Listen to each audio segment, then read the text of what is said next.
enti maka say akanfo ni nipa bia so waka omo ho asem a opa akansem no titiributu am tutu fom na fa hye ho eye dey a ebepie awo ma be reply wo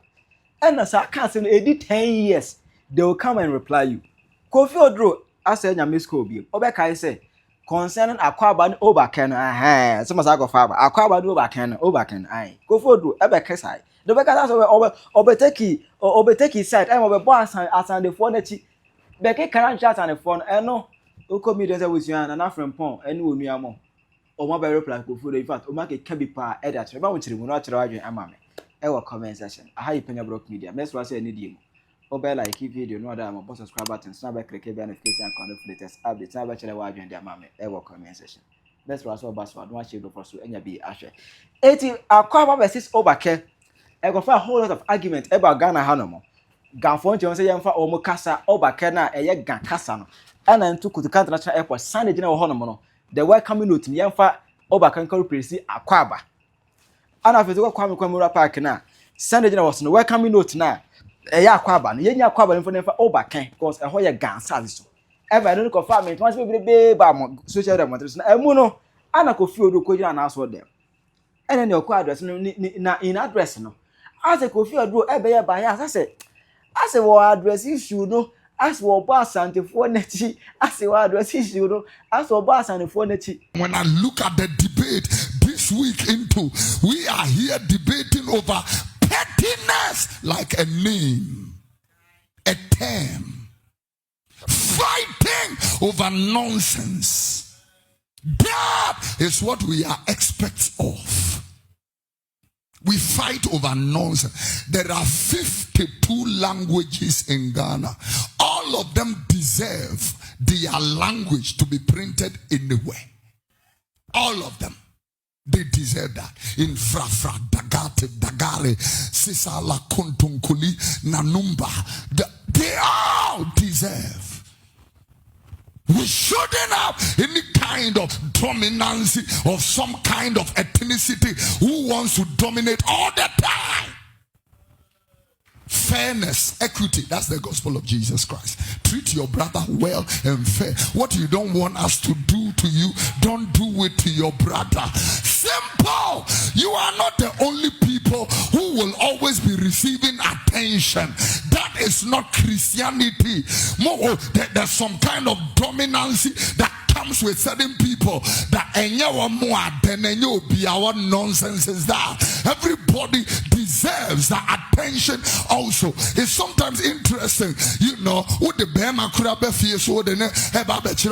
papa. First question, offering say, mommy, offering say, come on, offering say.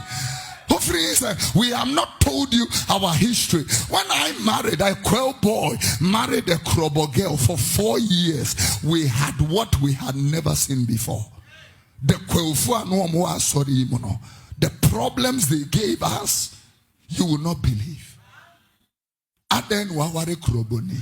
Ensemunu, onameno kotena. Fansemunu jina, onameno kotena. One day I stood here and I said, Obia Umpekurobuni, don't come back. Is here Biao? You are bringing your nonsense pettiness to the house of God. As soon as you bring it to the house of God, and we are purporting useless stigmatization and stereotypization against innocent people. Na eno na Asantehene tie na nyo mu de. Biso obie ni ho a obimade wonsa bonkum atere ne fie kwan enye ne dada tabi enye ne de. Obi no na ne kanse ma wonsa bonkum na atere so enye ne fe. Ija kanfo no so abere pla Kofi Oduro na in fact ensem mo ma be kan che Kofi Oduro no eni enya asem kuma. Mfu akwa. Hey, all in the name of religion. Mete se Osofo Kofi Oduro. You preach wa ha no. Alabaster. And why they? All count social media ogina na so dem mo ka say. One tribe pese omo lord over all Ghanaians. Hey, sir. Na oka akwa abani wo baka say whatever no. Me pa cho mumma Kofi Oduro asonte say. what asantefo where they were gufu big time. Oh, Nana Samum. Yes. Meanwhile, we are kwani kwamfo ya asantefo. So politics na wo ya your politics mpacho akwa aba no asantefo na de kobo wo me kobo kotoka international airport. So what then? Fifre till gidi ayiro ho a person ni asantefo kono ya yo dai. Wutu osa kwa me na da roma na abe preach wo ha no pa man krofo tie wo. Radio na nya bie na ka wo bie wo de. Anana abotre. Enya abotre. Oh, onu so nya abotre. Adai. Enna akwa abanu pa cho asantefo nkwa na eka. So ko wuntintin efifefiri woni de wan numa yenim no de be a. Adai. Akwa abana asantefo nkwa na eka. Awu ha wani eti kaseti asantefo no. The old preacher on the radio so why dey ni akwa abana asantefo na eka asantefo nkwa na eka wo kasa no wo ye kwawuni no wo nka bi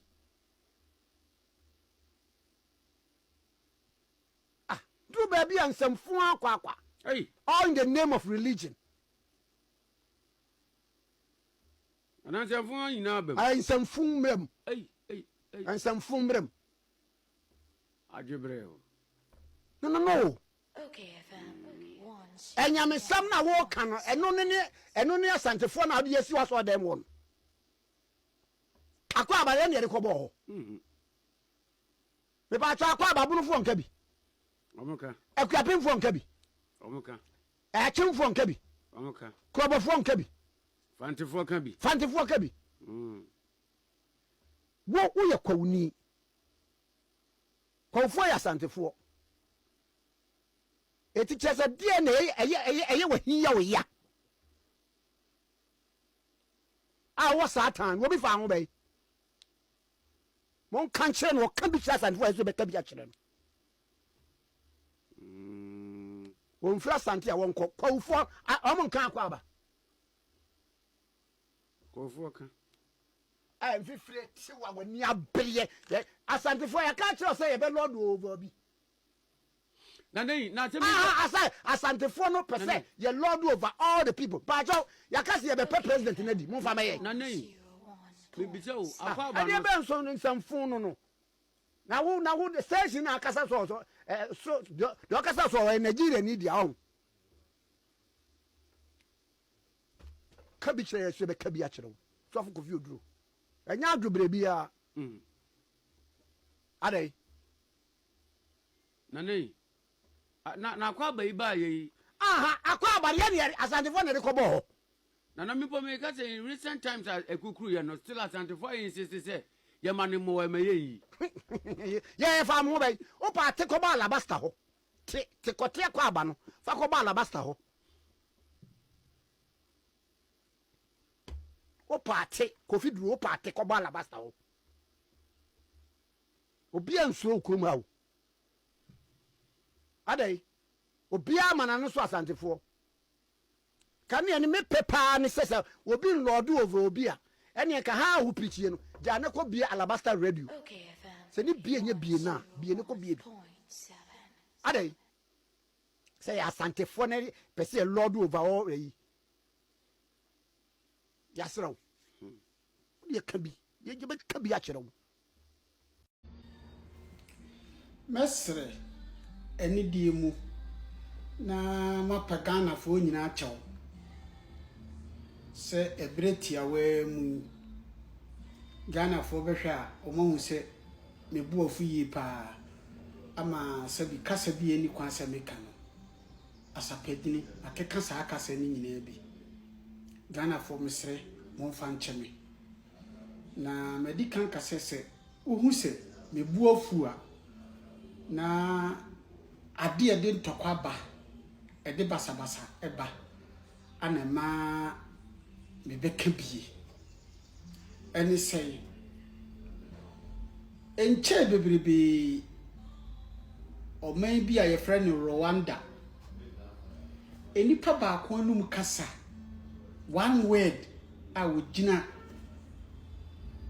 ententen afidie so kae ne kofa wo yenni ede ba Rwanda ema pim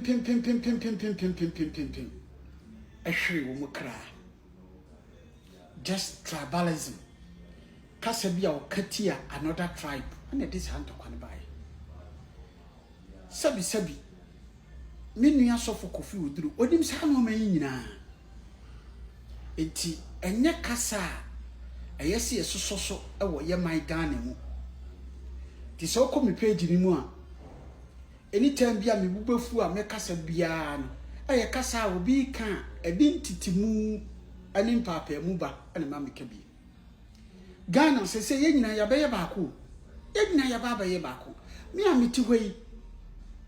meni nkrani ewo ma enye baba ko ye wo ma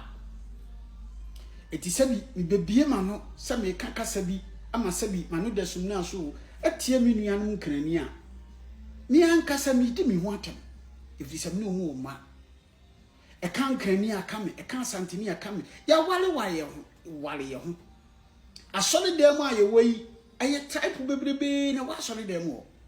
he enfantefo ho asantefo ho enkrafo ho ayigbefo ho yenuantafo ho ebunofo ho ya wale ye ho ye ni bi ne tete ye ni bi ne kokwan so ye ni bi ne ye adwuma ye ni bi ne wo adwumam sese kra de yenuanom alatafo kra sa abekan ho a omu so wa Ghanafo enti edie bio ene sabi kasa yesi ye kana asole dem mu a ke ye ko ekopenka bomu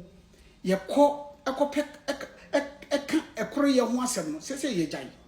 na emom ye kira demdidie ya sa de tribalism asaba bekan we ni ade a anytime bia me tifiri me nua Osofo Kofi Oduro chen ene mame me ba bekan bi na sabi enye se Kofi Oduro meta no kora menta no kwa bia so but nenum nsam no ana metai because akoso sie pa asomdwe ni ahotode a sa no ma no asa asofofo mumiantwe ye ho mfirim politics aye na so de mumiantwe ye ho mfirim ni ye hwe kwan a ye papa Mahama obehwe ye mompa ye ma papa yi ni ye hwe kwan a obefa so obediriva oman no because we MPP ni o ye CPP ni o ye ho ahwan yo de oman ni kwa ho kire ba mu a ebi kan DC ebi kan MPP ebi kan obia ti ye fa ye mpa ye si ebegina ho a ye mompa ye nta le chi se nyame benam ne so ediriva na ahoto aba demo enye kasa bia edintitimu ni mpapa mu ebeba timinu yanum Ghanafo mesre ne die mu momfa nchame ebi nsi bi okura medamase abusuafo me church ho asantefo ene akanfo a muwo sa preko na ofre no ho Osofo na ife no Kofi Oduro no muwo na asori no enti mu ankasa moda mutimida sadi papa di monim twitwiri fom eso pa mo na musa akodi sika musa akoto offering ede manu na enu na odi hwe ne yere ne mma ene onwo ankasa Kwasea mpani ne ho nti ya mibusa mu asantefo ne akanfo no moda mo wona asori mu moda nti mu ankasa mu ni obuo ma mo ho ai wo se mo adwene kire mo se papa no sorry free na asori dem o Kofi Oduro preko nentwie tie Kofi Oduro nentwie tie MPP free so enti woni hweka nti afede yen asantefo na ade ba besi so Kofi Oduro miminim so ye Kwasea mpani be madada nti mi hu ha mesa describe ubi mu uye nentwi ankasa preko atechemu na woda Asantefo yaba wa abeso. What is this thing about Ashantis, Akans? Wo kwasi animu. Mese saying, mese wo kwasi animu ni twa sidi Kofi Oduro. Wo jina wa soro hono ma kasa be na ya woka. Kasa wo ka ne dodo eye twi. Kasa ya wo ka ne dodo wo wasori demon eye asanti twi. Twi kasa no ye wa akuapim twi ene ye wa asanti twi. Abua.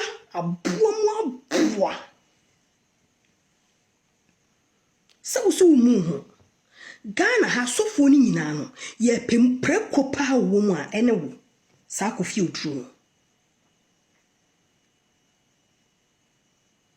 Wajiminti no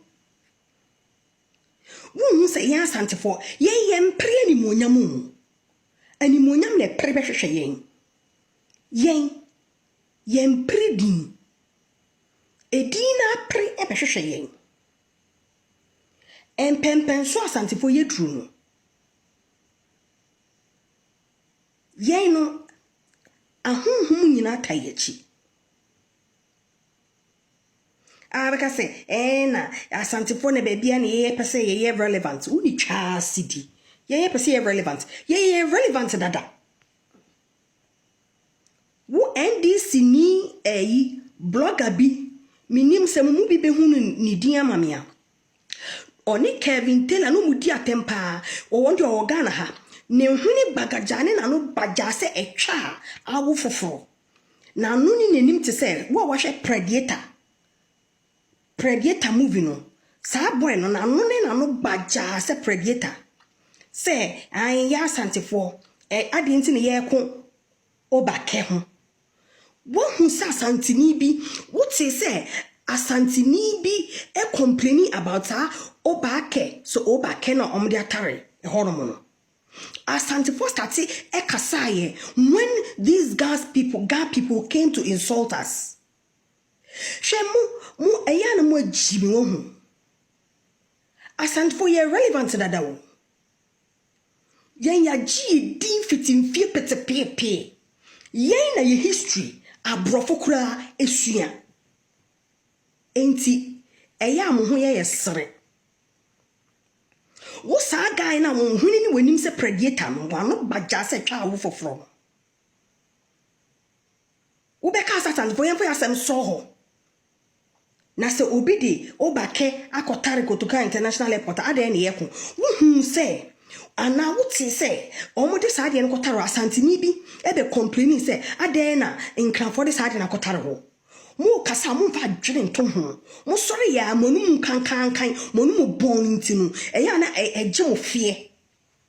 monum bon ntinu eya na eje mo fie nti nkwase asem bi ebe firi monum ababia na mo be vomite enkranfo di obake no ekotare ho no what hu yete se Asantini bi kasa se ade nti na dada akwa abane bo na afi de modi obake akotare ho Asantefo yen niate to the extent that we don't have time for pettiness. Asantefo started kasa when enkranfo attack yen I just say wo won pesa obeka no kore because yen no obake ne akwa aba no it is ehun hia yen Kofi Oduro preko abuo giant preko ubedi Asantefo atem na mo Asantefo na mo ti Kofi Oduro asori dem ho no hu mu ye muwankasa mu koye adwuma tete mu mawrem na mo de ama no na wo begina na asori dem na mo tete ho na odi matem na mu sisi ho enti na asori ne kwani asori mo ewo se mo kwa na ade na mo jimi sa na mo di sisi sa asori dem ni mu no na asori ne kwani asori dan Kofi Oduro aboe wo nsa Asantini bi eni obi pribibi ho what to say Asante eni oman bi pribibi ho Asantefo ye danso. Enu na wonti ase a unim. Koto gallon fuel ma ne hwiegu ho. Hwiegu ho ne togya to mu. Yen ena abrofo esua ye history. Ya asantefo. Enti koto fuel fa gu ho petrol ne hyew ho. Yen na China ni baga na besua ye kasa asantitwi. Enti kokoto binim koto ebinia no komoa ayemuma kotom ne munumunu ho esanza won tia se asantefo ya gidin. Yena abrofo China o Japanese o friends say German o obiaba nkana ha no so oba besua kasa bia yen ya santitwi no eno mo besua eno na ye moya no o taipa na motan ye say eni Kofi Oduro minigu anum pe esa tagum esa asantefo ye ni obi amprehwe enkrafo God, the thing is, who are guys for we the Ashantis to fight them over Obake? Say enkrafo na me video ataki enkrafo say ya asantefo say ayin omo besesa akwaba na debia no yen asantefo nkwa na epese ewe a enka we will not say anything. It's just a matter of mokoyi akwaba na firi ho na mode Obake na bo na akwaba no kra no Kofi Oduro opon squo wako nyina wagimi esense akwaba na ye ya asantefo na ye de kobo ho MTN phone no mo your advert ana mo de akwaba abo ho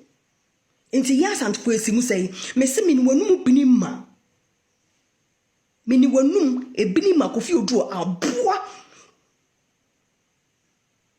Wunya Julius Debra abenya position nti se NDC aba point woni hweka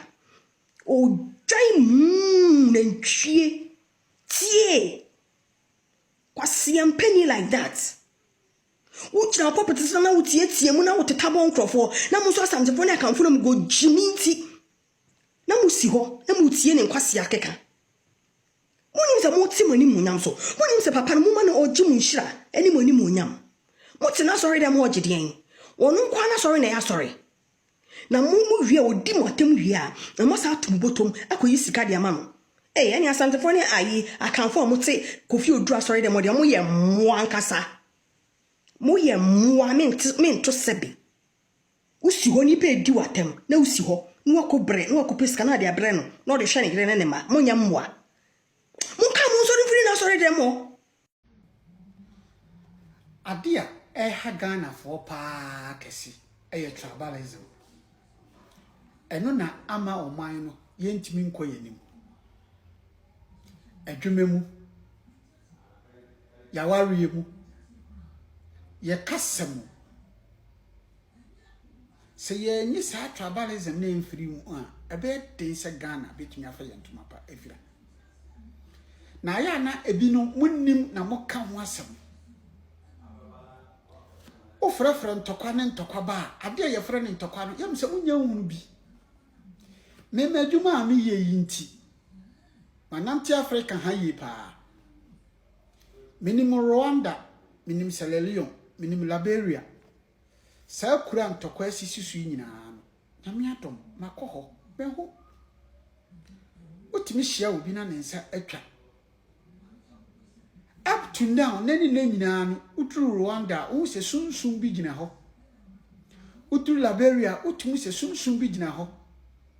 eti sabi entokwa nya ade aye sososo wo de wan kasa sa wote wo mam da onto na ntokwa wote wo mam wo onto ntokwa aso bedwo hwenia asi wo sirimu a sabi ye nuanom Ghana fo mu bi afa bomu kwan akopie Africos eba ni say ni nyina ye tribalism yi asabi ana akofa aba na du ye ni aba di sabi ye betena oman ni mu na mre bia kasa bi eni kwanse ye kan ya kana saa no ma no me hu a aya de ha me ntimi kama ntum ene ma me kebi obi abedi adanse se ukomi page ni mu a sans no ma we me ka ho asem pa ekoroye ti se ba de sese ye ya ye gine simpie so se asesofo a eyesi ekora nimdie ne nokore ye ne yesese bi ye kasa akasa bi eti adofo me tumi ataki Kofi Oduro but nenum nsam no anaya na metaki ni se o ma no mamra fom sofo yenka kasa bi wa asori dem yenka wo de ni se always bi abehwese asomdwie ebeba moment abebie wa no edi tribalism kasa aba wo kasa mu asori dem no na wo kan wo hankrofo bi ebi a omuntimi nkan kyerɛw but wɔn a wɔakyerɛ wo sɛ sɔfo yi wankasa yi ɛno na ma me kasa na Kofi Oduro no ano ntaa no but n'anum nsɛm na meka ho asɛm te mesere sɛ ne mdi kan kae no mɛpa ma kyɛw bebrebe me nkasa saa baabufo ne bae me ma yɛ nyina yɛ hu sɛ yɛyɛ baako no yɛ wo man yi mu hwɛ yɛntimi mfiri hankɔ bi kuro so ɛnkɔfa hɔ nyɛ si yɛ kuro yekuro model na no me kwa asante akyem bompata me hwa ahoto wo ho aduane a medie nyina no me hoto me enti se mu obi kuro mu a saa no man metumi ayo ana eno ni ade yesi edwene ho kwa akiri mesere mu ma tribalism no ebrafo na ye nyina ye baako na ye hwɛ se o my Ghana ebefa me ntoma befira medamase onipa de bia ye bo udin Kofi o Kwadwo yao ama Kofi o ni ye bo udin si ya no what na se busa mo se ade ni nipa ebo mi din sa tanse ne busa mo sa ene no wo se o ya ade bia nipa dodo na ampe enipa de bia ye bo udin si ye bo udin wo se ade na nipa bebrebe me nkwa na ye bom din abusua ni ade na me nkwa na ye bom din ade na asokokuo ni me nkwa na ye bom din ade no ma bi nko iye wo me ho ana me kasa bi nya ana ade ye se obusa ho no sanso onua no masofofo a onu o mu gina property so no se ye si bom din saa na ye bo o mu din ana ane no wo se oni ye bi nipa dodo na mpe o kasa bi a wo kasa no nipa dodo na mpe ababa abrabo na wo bo no wo busua mpe anamo bi a wo tuo no enipa nkrofo bi mpe because enipa bebrebe na wo busua na de nkwa ye bom din na dia ye bo so no ye mo no wo kwa papa so edina ye bo no ye mo no wo kwa papa so ti se wo ye nipa ni ye bo din wahini weye o matena se no obusa ho se adai me ya je wo no kwa na nipa wo ye bibia hweyi ma wo nipa dua mu wo nipa dua no asomdwie ewo hia wo ankasa mo asomdwie wo hia wo betimi aye bibi agi edin nipa behu ba na ye di boni a ebedu wachi wo busua obi ka se ma nye nipa asomasi ni bani nye nipa asomasi ni nuani na anu ya no kwa asante achema bompata e wana mu se mpanimfo nsem aka ne de bible kan ye ni kore edimpa yes na ho obi awu 50 years be kromofo na ani apostolic asofofo ba ye no obi asem o ka fa no no edimpa yes na ho tu wi ase ni ebodi na kana se nesesi se ye dimpa ana ye dimbone. God bless you. Chile wa je mama e wo comment section. Aha Penyah Media. Background.